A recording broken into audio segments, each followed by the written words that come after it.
ఇవాళ అసెంబ్లీ సమావేశాలు December 29న start అవుతున్నాయి. అసెంబ్లీ సమావేశాలు ప్రధాన ఎజెండా కృష్ణా గోదావరి జలాల పైన చర్చ పెట్టారు. వాటితో పాటు మా నిరుద్యోగ సమస్యను కూడా చర్చకు పెట్టండి. మీరు 2 రోజుల సమావేశాలు కాదు 3 రోజులు పెంచుకోండి. రాష్ట్రంలో 50 లక్షల మంది ఉన్నారు. 50 లక్షల మంది సంబంధించి కాంగ్రెస్ గవర్నమెంట్ 2 లక్షల ఉద్యోగాలు ఇస్తామని స్పష్టంగా మేనిఫెస్టో పెట్టింది. 2 లక్షల ఉద్యోగాలు కాదు కదా, ఈ 2 ఏళ్ల కాలంలో 2 ఉద్యోగాలు కూడా ఇవ్వలేవాళ్ళు. ఎందుకంటే వాళ్ళు ఇచ్చింది ఇప్పటి వరకు అధికారిక నోటిఫికేషన్ ఒక్కటి కూడా లేదు. ఒక్క నోటిఫికేషన్ అంటే ఒక్కటి కూడా వాళ్ళ అధికారిక నోటిఫికేషన్ లేదు. కాబట్టి మీరు అధికారికంగా నోటిఫికేషన్ వేసి ఎగ్జామ్ పెట్టి ఫలితాలు ఇచ్చి అప్పుడు పత్రాలు ఇవ్వండి, అప్పుడు మిమ్మల్ని నమ్ముతాం. కాబట్టి 2 ఏళ్ల కాలం గడిపారు. ఇగో 50,000 ఇచ్చినాం, 60,000 ఇచ్చినాం, 70,000 ఇచ్చినాం, రేపు 40,000 ఉద్యోగాలు ఇస్తాం, రేపు ఇస్తాం, త్వరలో ఇస్తాం, ఆగస్టులో ఇస్తాం, సెప్టెంబర్లో ఇస్తాం, డిసెంబర్ 9 సోనియా గాంధీ బర్త్డేకు కానికిస్తాం అని ఇట్లా నాయకులు చెప్పుకుంటూ వచ్చారు, టీవీ చర్చల్లో చెప్పుకుంటూ వచ్చారు. ఇప్పటి వరకు ఒక్క ఉద్యోగం ఇవ్వలేని ఒక పరిస్థితి. 7,000 ఉద్యోగాలకు సంబంధించిన ఫార్మా ఉద్యోగాలకు సంబంధించిన నోటిఫికేషన్ ఇచ్చారు, ఎగ్జామ్ పెట్టారు, ఫలితాలు ఇవ్వలేదు, వాళ్ళకు కూడా పత్రాలు ఇవ్వలేదు. కాబట్టి మీది జీరో, ఇంతవరకు ఏమీ ఇవ్వలేదు. బట్ అసెంబ్లీ వేదికగా నిరుద్యోగ సమస్యని పరిష్కారం కోసం ప్రయత్నం చేయమని మీరు రిక్వెస్ట్ చేస్తూ ఉన్నాం. ఇవాళ ఎంటెక్ చేసినోడికి బీటెక్ చేసినోడికి 15,000 రూపాయల జీతం రావడం లేదు. జొమాటో స్విగ్గీలలో పనిచేస్తున్నారు, బైక్ రైడ్లో పనిచేస్తున్నారు. అసలు వాళ్ళందరూ టెక్నికల్ స్కిల్స్ ఏర్పాటు చేసే విధంగా జిల్లాకు ఒక టెక్నికల్ యూనివర్సిటీ ఏర్పాటు చేసి మన 100 కోట్లు పెట్టారు ఫుట్బాల్కి. అట్లా ఒక జిల్లాకు 10 కోట్ల రూపాయలు ఖర్చు పెట్టినా ఒక 3,000 రూపాయలు ఇవాళ అగ్రికల్చర్ కోసం 1,00,000 కోట్లు ఖర్చు పెడుతున్నారు. నిరుద్యోగుల కోసం 10,000 కోట్లు ఎందుకు ఖర్చు పెట్టారు? నిజంగా హైదరాబాదులో మహానగరంలో నిరుద్యోగ అనేవాడికి పాత్ర ఉందా? సాఫ్ట్వేర్ ఉద్యోగాలు తెలంగాణ బిడ్డలు ఎంతమంది ఉన్నారు? ఇన్ని కంపెనీలు ఉన్న తెలంగాణ వాడికి ఏం ఉద్యోగం వస్తలేదు. కాబట్టి దీనిపైన ప్రధాన చర్చ పెట్టి ఆ 2 లక్షల ఉద్యోగాల ప్రణాళికను రూపొందించి తక్షణమే నోటిఫికేషన్ వేసే విధంగా చర్చ పెట్టే విధంగా 119 మంది ఎమ్మెల్యేలు గుర్తు చేసే విధంగా ఇవాళ మేము ప్రెస్ మీట్ పెట్టి ప్రెస్ ద్వారా అడ్రస్ చేసి ఒక ప్రయత్నం చేసినాం. కాబట్టి తక్షణమే ఉద్యోగ ప్రణాళిక రూపొందించి నోటిఫికేషన్లు జారీ చేయండి. ప్రైవేట్ రంగంలో స్కిల్ డెవలప్మెంట్ ప్రోగ్రాంలు కూడా ఏర్పాటు చేసి నిరుద్యోగులు అనే వాళ్ళు అశాంతితో ఉన్నారు, మానసిక ప్రశాంతతను కోల్పోతున్నారు. బీటెక్ ఎంటెక్ చేసినా కూడా వాళ్ళ భవిష్యత్తు అనేది అంధకారం కనబడుతుంది. వాళ్ళందరికీ ఒక వెలుగులు నింపే విధంగా వాళ్ళ అసెంబ్లీ వ్యవహరించాలని బీజేపీ టీఆర్ఎస్ కూడా ప్రధాన పాత్ర పోషించి ప్రభుత్వాన్ని నిలదీసే విధంగా చూడాలని మేము డిమాండ్ చేసి వాళ్ళ ప్రెస్కి అడ్రస్ చేసి చెప్పడం జరిగింది. నా పేరు బాలకోటి, ఒక నిరుద్యోగిని, గ్రూప్స్ ప్రిపేర్ అవుతున్న ఒక నిరుద్యోగిని. సిటీ సెంట్రల్ లైబ్రరీలో గత 2-3 సంవత్సరాల నుంచి ప్రిపేర్ అవుతున్నా. పోయిన గవర్నమెంట్లో ఈ లీకుల వల్ల అవకతల వల్ల మేము నష్టపోయినాం. ఆ నష్టపోయినందుకే మేము ఈ గవర్నమెంట్ని నమ్మి ఈ ప్రభుత్వాన్ని తీసుకొచ్చినాం. ఈరోజు మాకు ఈ ప్రభుత్వం వచ్చిన తర్వాత నోటిఫికేషన్ వస్తుంది, 1 ఏడాదిలో 2 లక్షల ఉద్యోగాలు వస్తాయని నమ్మి మేము మోసపోయినాం. ఇప్పుడు అసెంబ్లీ సమావేశాలు నడుస్తున్నాయి. ఈ అసెంబ్లీ సమావేశాల్లో నిరుద్యోగుల సమస్య గురించి చర్చించి మాకు తక్షణమే జాబ్ నోటిఫికేషన్, మీరు జాబ్ క్యాలెండర్ కాదు, క్యాలెండర్ 2004 పోయింది క్యాలెండర్, 2025 పోయింది, 2025 పోయింది క్యాలెండర్, 2026 వచ్చింది. ఇట్లా క్యాలెండర్ చూసి కాలయాపనం చేయకండి, జాబ్ నోటిఫికేషన్ ఇవ్వండి. కాలయాపనం మీరు క్యాలెండర్లో అనుకుంటే కాలయాపనం చేస్తారు, అందుకే నోటిఫికేషన్ ఇవ్వండి. ఇప్పుడు మీరు ప్రతిపక్షంలో ఉన్న వాళ్ళు కూడా ప్రతిపక్ష పాత్ర పోయించి మా సమస్యలని అధికారం పక్షంలో వాళ్ళని నిలదీయండి, మా సమస్యలు వాళ్ళ దృష్టికి తీసుకెళ్ళండి.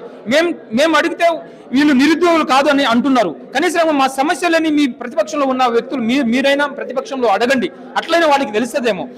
మేము అడుగుతున్నది వాళ్ళకి ప్రభుత్వ దృష్టికి పోతుందో తెలియదో మాకు తెలియదు. మీడియా ద్వారా కానీ, నిరసనల ద్వారా కానీ, స్ట్రైకుల ద్వారా కానీ అన్ని విధాలుగా చెప్తున్నా వాళ్ళకి, ఆ నియామక పత్రాల ద్వారా కానీ, ప్రగతి భవనంలో సెక్రటరీలు అన్ని విధాలుగా చేస్తున్నా కూడా వాళ్ళకి మాకు పట్టించుకునే నాదుడే లేరు. కనీసంగా మీరు ప్రతిపక్షంలో ఉన్న వాళ్ళకైనా అసెంబ్లీలో మా గురించి చర్చ నడిపండి. నిరుద్యోగులు మీరు ఇచ్చిన హామీలు 2 లక్షలు 1 ఏడాదికి అన్నారు, ఎందుకు ఇప్పుడు వాళ్ళ బాధలు తట్టుకోవాలి? వాళ్ళ ఏజ్లు అయిపోతే పెళ్లిళ్ళు కావట్లేదు, 5 రూపాయల భోజనాలు తిరిగి సిటీ సెంటర్ లైబ్రరీలో నానా రకాలుగా ఇబ్బంది పడుతున్నారు. అందుకే మేము ఈ వేదిక ద్వారా ఈ ప్రెస్ మీట్ పెట్టడం కారణం ఏంటంటే అసెంబ్లీ సమావేశాలు జరుగుతున్నాయి కాబట్టి తక్షణమే మాకు నిరుద్యోగులకి నోటిఫికేషన్ ఇవ్వాలనే ఉద్దేశంతోనే ఇక్కడ మనం ప్రెస్ మీట్ పెట్టడం జరిగింది. ఇది లేని పక్షంలో ఒకవేళ మీరు గన ఈ అసెంబ్లీ సమావేశాలు మా గురించి చర్చ జరపని పక్షంలో, జరిపి మా నోటిఫికేషన్ ఇవ్వని పక్షంలో సంక్రాంతి తర్వాత అధికారంలో ఉన్న వాళ్ళకి కానీ ప్రతిపక్షంలో ఉన్న వాళ్ళకి గెలిచిన ఎమ్మెల్యే కానీ అందరినీ ముట్టడి చేస్తాం. ముట్టడి చేసేసి పక్క దేశాలు చూస్తున్నారు, యువత తలుచుకుంటే ఏం జరుగుతుందో ఆ విధంగా ఈ రాష్ట్రంలో నిజంగానే 35 లక్షల మంది నిరుద్యోగులను ఏకం చేసి, విద్యార్థులను ఏకం చేసి మా సమస్యలు పరిష్కరించేదాకా పోరాటం చేస్తామని ఈ వేదిక ద్వారా తెలియపరుస్తున్నాం. 60,000 ఉద్యోగాలు వాళ్ళు ఇవ్వలేదు సార్. ఏ నిరుద్యోగిని అడిగినా ఈ 65,000 జాబ్లో ఉన్న ఉద్యోగులను అడిగినా 65,000 నోటిఫికేషన్ ఆ ప్రభుత్వంలో ఇచ్చిన నోటిఫికేషన్లు అయ్యి ఆ ప్రభుత్వంలో ఇచ్చిన నోటిఫికేషన్ వీళ్ళు ఎగ్జామ్ పెట్టి నియామక పత్రాలు ఇచ్చారు తప్ప వీళ్ళు ఇచ్చిన నోటిఫికేషన్ అయితే కాదు. వీళ్ళు ఇచ్చిన నోటిఫికేషన్ ఏమైనా ఉంటే ఒక 5,000 నోటిఫికేషన్లు ఉండే తప్ప దాంతో మించిన ఒక్క జనరల్ నోటిఫికేషన్ ఇవ్వలేదు. ఇప్పుడు డిపార్ట్మెంట్ నోటిఫికేషన్ ఉంది.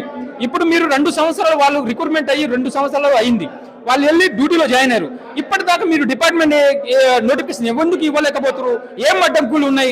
గ్రూప్స్ కి అడ్డంకులు ఉన్నాయి, డిపార్ట్మెంట్ కి ఏం అడ్డంకులు ఉన్నాయి? ఎందుకు నోటిఫికేషన్ ఇవ్వట్లేదు? వాళ్ళకి ఏజ్ బార్ అయిపోతున్నాయి, తర్వాత ఏజ్ మీద ఫైట్ చేయాల్సి వస్తుంది. మీరు ఇంకో 2 సంవత్సరాల తర్వాత నోటిఫికేషన్ ఇస్తే ఏజ్ బార్ అవుతుంది, మా లాంటి వాళ్ళు ఏజ్ సరిపోదు, మళ్ళీ ఏజ్ మీద ఫైట్ చేయాల్సి వస్తుంది. ఇలాగనే కాలయాపన చేసుకుంటా ఈ ప్రభుత్వం మొత్తం 5 సంవత్సరాలు కంప్లీట్ చేసుకుంటే ఉద్దేశంతో ఉంది తప్ప మా నిరుద్యోగుల గోస వీళ్ళకి పట్టించుకునే విధంగా లేదు ఈ నిరుద్యోగుల సమస్య మీద. కాబట్టి మేము ఏమంటున్నాం ఏంటంటే మా పేరు మీద మీరు ఎక్కిన గద్దెనెక్కారు, మేము అదే విధంగా అంటున్నాం. మీరు ఎలాగైతే మా పేరుతోని మీరు గద్దెనెక్కారు అదే విధంగా మిమ్మల్ని కూడా రాబోయే రోజుల్లో గద్దె దింపుతాం. దింపకుండా ఏముండం. మీరు అనుకుంటున్నారేమో ఈ నిరుద్యోగుల వల్ల ఏం కాదనుకుంటున్నారు. మీరే అన్నారు 100 సార్లు మాతో వచ్చి తిరిగారు. సిటీ సెంటర్ లైబ్రరీకి మీ నాయకులు అందరూ వచ్చారు.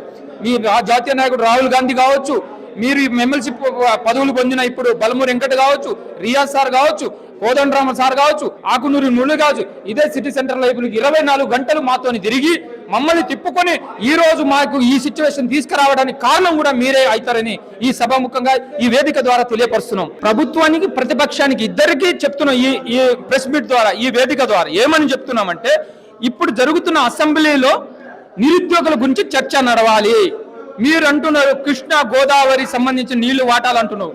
దానితో పాటు ఈ రాష్ట్రంలో ఉన్న నిరుద్యోగుల సమస్య, విద్యార్థుల స్కాలర్షిప్ సమస్య, నిరుద్యోగుల సమస్య మీద ఖచ్చితంగా చర్చ జరపాలి.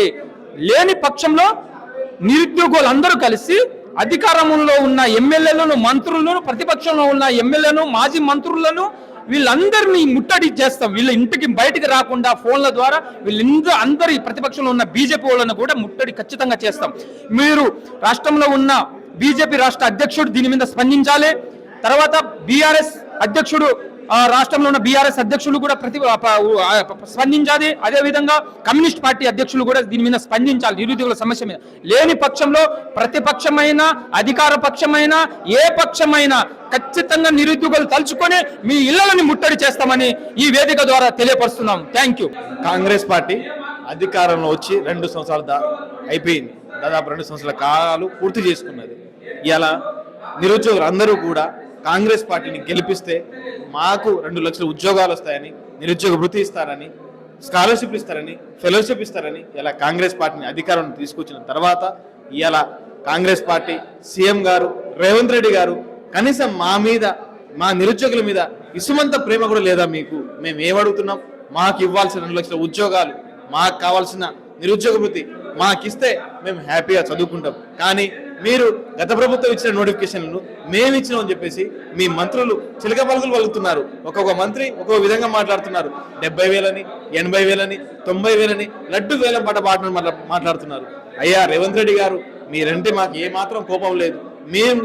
మేము కష్టపడి గెలిచిన తర్వాత, మీరు సీఎం అయిన తర్వాత మేము హ్యాపీగా ఫీల్ అయ్యాం. మీరు గెలిచినా, మేము గెలిచినా, నిరుద్యోగులందరూ గెలిచామనుకున్నాం. కానీ ఇలా ఏం జరుగుతుంది రాష్ట్రంలో? ఒక్క నోటిఫికేషన్ కూడా ఇలా కాంగ్రెస్ పార్టీ ఇవ్వని పరిస్థితి. మీకు ఎందుకు? ఎవరు మిస్గైడ్ చేస్తున్నారు? మీరు అందరితో మాట్లాడుతున్నారు. ఇలా తెలంగాణ రాష్ట్రంలో ఇలా మెస్సీ వస్తే వాళ్ళతో మాట్లాడారు. అదేవిధంగా కుమారి అంటతో మాట్లాడారు. ఎవరైతే ఇలా సామాజిక సమస్యలు అందరి విషయాల మీద మాట్లాడుతున్నారు. కానీ ఇలా నిరుద్యోగుల సమస్య తెలంగాణ రాష్ట్రంలో చాలా సంక్షోభంలో ఉన్నా కూడా ఎందుకు మాట్లాడతలేరు? ఇలా 35 లక్షల మంది నిరుద్యోగుల జీవితాలు ఆగమైపోతున్నాయి. వాళ్ళ యవ్వనం కరిగిపోతుంది, వాళ్ళ వయసు ఎక్కువైపోతుంది. రాబోయే నోటిఫికేషన్లో కనీసం అర్హత లేకుండా కూడా పోతుంది. మీరు ఇవ్వాల్సిన 2 లక్షల ఉద్యోగాలు ఇవ్వండి. ఇచ్చిన తర్వాత మీరు ఎందుకు ఇప్పుడు దాకా ఇవ్వలేదు? ఎందుకు ఇవ్వట్లేరు? దానికి ఏమైనా కారణాలు ఉన్నాయా? గత ప్రభుత్వంలో మీరు ఉన్నప్పుడు మా ప్రెస్ క్లబ్ లో మీటింగ్ పెడితే వచ్చి 186 ఉద్యోగాలు ఉన్నాయని చెప్పి మీరు 180 ఉద్యోగాల గురించి మాట్లాడతలేరు. ఇలా కోదండరామ సార్ కానీ, ఆకునూరి మురళి గారు కానీ, ఇలా తెలంగాణ మేధావులు అనుకునే అందరూ కూడా ఎందుకు మా గురించి మాట్లాడతలేరు? మీకు పదవులు రాగానే మీ పెదవులు ఎందుకు మూసుకుపోతున్నాయి? మేము ఏం అడుగుతున్నాం? 2 లక్షల ఉద్యోగాలు ఇవ్వండి. 2 లక్షల ఉద్యోగాలు కనుక ఇవ్వకపోతే రేపు జరగబోయే అన్ని ఎలక్షన్స్ లో కాంగ్రెస్ పార్టీకి నిరుద్యోగులు ఒక వార్నింగ్ కాదు, కాంగ్రెస్ పార్టీని అధాపాతాళంలో తొక్కుతారని అర్థం చేసుకోండి.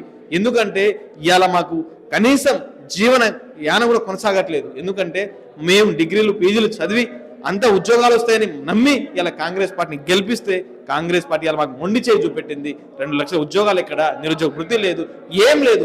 అన్ని విధాలా ఇలా కాంగ్రెస్ పార్టీ మాకు మొండి చేయి చూపెట్టింది.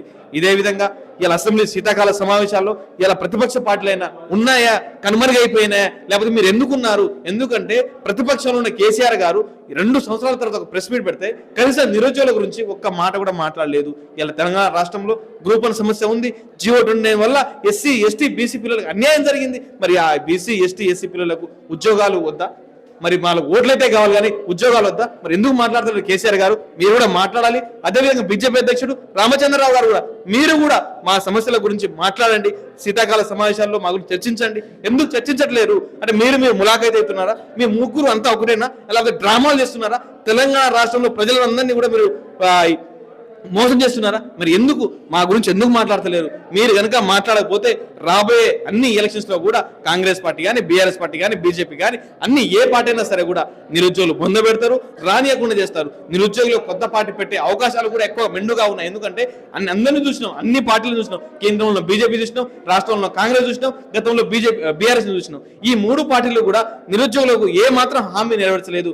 కేంద్రంలో ఉన్న బీజేపీ పార్టీ మాత్రం 2 కోట్ల ఉద్యోగాలు ఇస్తాను ఐఐ అని చెప్పి మోసం మాటలు చెప్పి అధికారంలో ఉన్నది. ఇలా ఇక్కడ కూడా తెలంగాణ రాష్ట్రంలో కాంగ్రెస్ పార్టీ కూడా 2 లక్షల ఉద్యోగాలు ఇస్తా అని చెప్పి మోసం చేసింది. గతంలో బీఆర్ఎస్ కూడా అదే విధంగా మోసం చేసింది. ఈ 3 పార్టీలు కూడా తెలంగాణ రాష్ట్రంలో తెలంగాణ ప్రజలను, నిరుద్యోగులను మోసం చేసే ప్రయత్నం చేస్తున్నారు. మీరు కనుక 2 లక్షల ఉద్యోగాలు ఇవ్వకపోతే, కేంద్రంలో ఉన్న బీజేపీ 2 కోట్ల ఉద్యోగాలు ఇవ్వకపోతే మేము ఈ 3 పార్టీలను కూడా పొందపెట్టే కార్యక్రమం తీసుకుంటాము. ఈ కాంగ్రెస్ పార్టీ నోటిఫికేషన్ ఇయ్యనదని విసుగుపోయారు. ఎందుకంటే ఇది అందరికీ తెలుసు, ఇది యాసంగిలో అందరూ ఊళ్ళలో పొలాలు పని చేసుకుంటున్నారు.